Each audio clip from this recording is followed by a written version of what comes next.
কেবল চোখের সমস্যাই নয়, হচ্ছে বিকাশজনিত নানা সমস্যাও। ধরা যাক 4 বছরের আহনাফ, 5 বছরের সাদিত আর 4.5 বছরের আয়ানের কথা। সাধারণ স্কুলে না পড়ে তারা পড়ছে স্পিচ অ্যান্ড ল্যাঙ্গুয়েজ থেরাপি সেন্টারে, কারণ তারা কথা বলতে পারে না এখনও। কেউ নিজেকে নিজে আঘাত করে, কেউ বা আবার অযথাই হাসে কিংবা কাঁদে।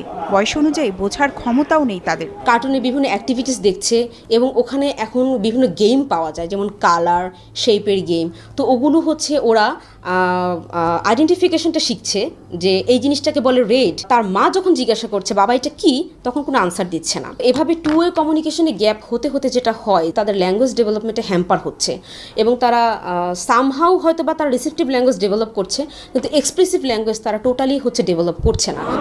স্পিচ অ্যান্ড থেরাপি সেন্টারে শিশুদের এমন পরিস্থিতি বলে দেয় দেশে 1 থেকে 5 বছরের শিশুদের বাবা মায়ের প্রত্যক্ষ প্রশ্রয় মোবাইল বা ইন্টারনেট ব্যবহার